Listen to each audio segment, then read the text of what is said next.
Doctors of Reddit, what was the worst thing you've seen for a patient that another doctor overlooked? Rattlesnake bite. On a 2-year-old.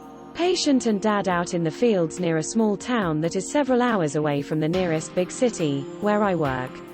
Dad takes the child to the ER in the small town with an obvious snake bite. Doctor there says, it's okay, she probably didn't get envenomated. Doesn't give the patient antivenom, which they had at that hospital, and instead of electing to send the child to us by helicopter, he sent her by ambulance. Several hours later, patient shows up to our hospital coding, and ended up dying. Probably didn't get envenomated. What the fuck kind of stupid ass idea is that? If a tiny child gets bitten by a rattlesnake, you assume they've been envenomated and you treat them as though that had been. That means antivenom, physiological support, etc. Completely absurd. During my residency we had this lady in her 60s who was getting progressively more forgetful, just overall declining and getting less and less able to take care of herself. She had been seeing her PCP who diagnosed her with dementia. And she saw a neurologist who agreed. She was not really able to provide an accurate history. After talking to her family and friends, it became apparent that her symptoms were progressing unusually quickly. I remember seeing the point where her new hair growth met her bright red dye and also her grown-out nails with hot pink polish, thinking, wow, it really wasn't too long ago that she was not only taking care of herself but going to get her hair and nails done. The lady in front of me was so far from that. The neurologist I was training with recognized this, had her admitted and did every test including lumbar puncture. Workup eventually showed Creutzfeldt-Jakob disease, mad cow, which there is unfortunately no treatment for. She died a few months later, but at least we were able to prepare her family that she would only continue to decline so they could make arrangements. Really sad situation. I'm the patient, but it's an important story to tell. From the age of about 17 I start getting regular abdominal pain every day and terrible gut problems. I can't seem to eat much anymore. I get fluctuating diarrhea and constipation. Menstruation gets more and more painful. I start losing enormous amounts of blood despite being incredibly small, less than 5 feet. Now you would think any doctor worth her salt could figure out it's a gynecological problem. But my doctor, a woman by the way, at the time insists it's anxiety and says she wouldn't bother testing for or treating a gynecological problem unless I was older and having trouble conceiving.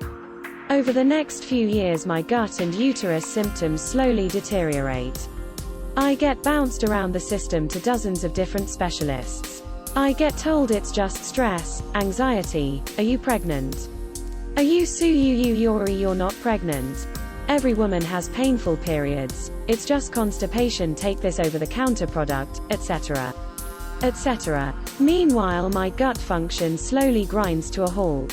A functional gut test took 6 hours to pass an egg sandwich when it should have taken 90 minutes. I weighed only 40 kilograms. It gets so bad I even start losing bowel control. No treatment seems to work. I was 24 and unable to work because I was literally uncontrollably *teating my pants. Doctors suggest I should maybe seek therapy and suggest I could be exaggerating anyway. One day I see a new GP for some regular sexual health tests but get an abnormal pap smear. Within 2 weeks I go in for an exploratory laparoscopy to rule out cervical cancer only to discover I am absolutely riddled with endometriosis. On my bowel, on my cervix, on my perineum, on some ligaments. Ovarian cyst the size of a tennis ball. It was even in my gallbladder. With excisions plus treatment I had my gut function back within 3 months. I will never be able to have children. If that woman when I was 17 had just done her goddamn job I wouldn't have lost 7 years of my life, my gallbladder, my fertility and my mental health. Neurologist sent patient to our ED without informing her that imaging showed a glioblastoma assuring her impending death. He didn't overlook the disease, he overlooked the communication. I'm not a doctor, but a RN. This happened to me, but isn't nearly as bad as most of the stories on here. When I was in college, I got to where I couldn't swallow. It started with difficulty swallowing, progressed to me having to swallow bites of food multiple times, regurgitating it, and then got to where all I could swallow was broths and mashed potatoes with no chunks. I went to the doctor multiple times, and was told every time it was acid reflux and part of my anxiety disorder. I lost 30 pounds, was only 120 when this started, and was just generally miserable. Finally, my grandma was tired of watching me be sick all the time, so she called the GI doctor herself. They said we needed a referral, but she explained the situation and they got me in the next day. Did an endoscopy and my esophagus was 95% occluded at the gastroesophageal sphincter. For some reason, some of my primary doctor's notes ended up in my discharge paperwork. I guess they had to contact her to get my information, and she had told them it was acid reflux and basically I was being over dramatic. She stated she did not recommend him to do the procedure. Needless to say, I switched doctors. Fuck that bitch. Was not a fun year. He put the pacemaker lead in the subclavian artery, and across the aortic valve into the left ventricle. The proper approach is subclavian vein to right ventricle. And then he didn't notice it for over a year. I saw the patient, a 25-year-old woman who didn't need the pacemaker in the first place, when she was in congestive heart failure because the pacemaker lead had destroyed the valve. A surgeon and I had to do surgery to remove the pacemaker and lead. Then replace the aortic valve. Totally inexcusable. Well, 50% of doctors are below average.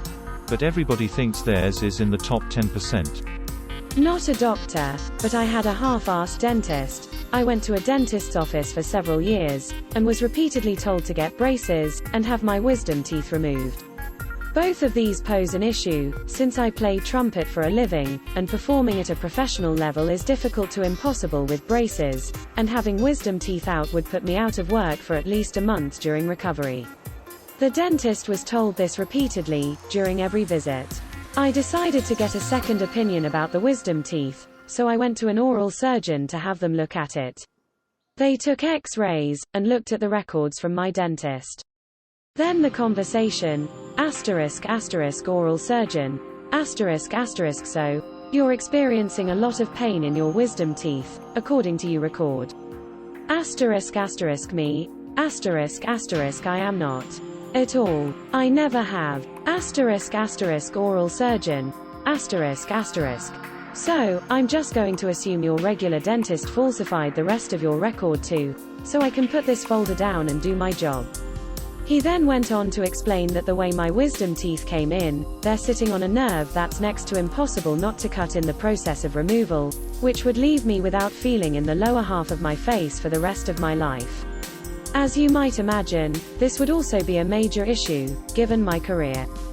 I was advised that if they're not in pain, not to worry about them.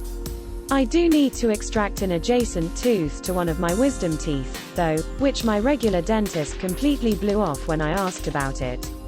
I never went back to my regular dentist, and will be starting with a new one soon. MD here. Recently was called over by a nurse who told me a patient's bandages were wet as they were bleeding a little. Patient had recently had his leg amputated. We pulled his bandages off and found a spurting femoral artery. At this point the patient passed out. Patient was sent to theaters for an emergency operation.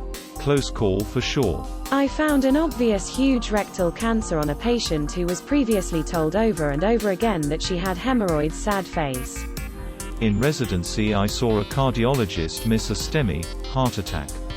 By the time the patient came to us, some of the muscles supporting one of his heart valves had completely died and he was in cardiogenic shock. Basically his heart function was so bad that it wasn't circulating the blood in his body enough to support life. It was awful. Happily he made it through though. Once when I was a medical student on surgery rotation, in trauma, we had a patient come in after he fell on the street and bonked his head. Well, apparently he had fallen once earlier that day and was discharged when the trauma workup at the other hospital was negative for injuries. We examined him and noticed his eyes were kinda yellow. So as part of our trauma workup, given that he couldn't give a great story and we couldn't be sure what happened, We CT scanned his abdomen, and saw his common bile duct was like 3 times normal size, could drive a truck through it. About that time, next set of vitals his temp was 103 F.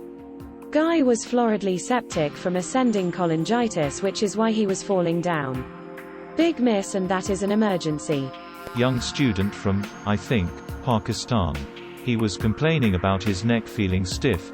He went to a doctor some days before and he was told he was having joint pains that would pass with some common anti-inflammatory drugs.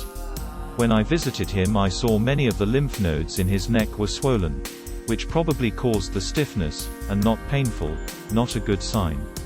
Sent him right away to have a chest X-ray that showed a huge mediastinical mass, suggestive of lymphoma. Sadly, I don't know what happened to him. Probably the worst story one can hear. My wife found a lump under her breast that was really concerning. It took her about 2 months to get a proper appointment to have it looked at. Doc diagnosed it as a cyst and fibroadenoma. She drained the lump and it was fine. Grew back a week later and was bigger. Finally, after being in pain for weeks on end, the doctor said this is clearly not working, so we will do surgery and remove it. Upon going in for the checkup, thinking they'd take a look at the scar and healing, it turns out that she had stage 2A triple-negative breast cancer. The surgeon was absolutely flawed.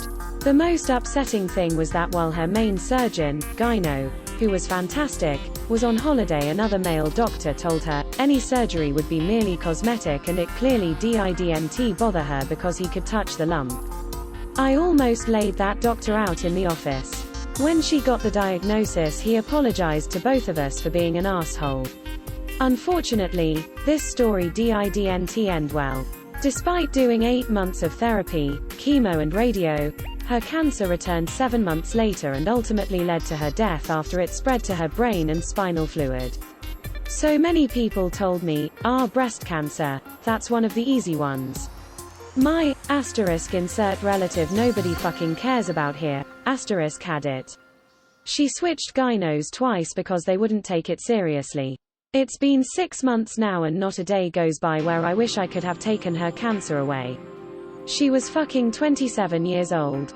Edit. First of all, I'd like to thank everyone for their outreach and warm, loving comments and concerns. I've been using Reddit, which was my wife's favorite online pastime, haha, to help process everything, and the support has been immense. So thank you all. To anyone facing a cancer diagnosis or even a triple negative diagnosis, do not be deterred by this story, it is not your story. Keep fighting and live for yourself, for my wife. Fuck cancer. Edit 2. To everyone wondering how I am doing, it's been 6 months since she passed, though I have been grieving for a while longer, anticipatory grief they call it, and so considering everything, I am doing well. It was her birthday on February 28th and she would have been 28, so the week was quite solemn, but other than that, I have found ways to move forward with her, not from her. Whenever I have a moment, I let it happen and then continue. I do have PTSD from her time in the hospital, but I am learning to deal with it, and when COVID calms down I will go to therapy. All in all, I am doing well, enjoying life as much as COVID allows and just processing all my feelings. I miss her every day and will for the rest of my life. Edit 3. I've had a few people tell me to sue the doctor, especially considering the cost of treatment, etc. I live in Berlin, Germany, and despite that unfortunate initial diagnosis, her treatment and care have been a breeze afterwards. She received care from the Charité, Berlin, one of the finest medical institutions in the world, and because of our healthcare system, we haven't paid a dime for any of her treatment. It's been a while and I am at peace with it all. I am not going to go down the litigation path and sue a doctor for something that happened in 2019. Though I do understand your concerns. Thank you all. Ooh, I've got a good one, albeit sad. I was working nights and a patient came in for a nail bed repair under general anesthesia. It was a slow night. As they're anesthetizing him, he aspirates, so we do a chest X-ray to see if he's got any spit, blood in his lungs. What we didn't know is that prior to this emergency surgery, he'd been going to his GP for over 6 months complaining about chest tightness. They'd put him on various different asthma medications, but none had any effect on him. The X-ray showed a massive dark mass in his left lung. We kept him asleep and transferred him to ICU. His wife and 3-year-old daughter were waiting for him on the ward. We had to tell them where he'd gone, why he'd gone there, and what was going to happen. He died from lung cancer within the month. Edit. A general anesthetic is absolutely ridiculous for a nail bed repair, but he refused to have it done under local. A commenter below rightfully corrected me, and after talking with a colleague, the dark space in his lungs was the normal lung, and the rest was whited out because they were riddled with tumors. This man was in his late 20s, a non-smoker, and I couldn't move past the situation for months after it.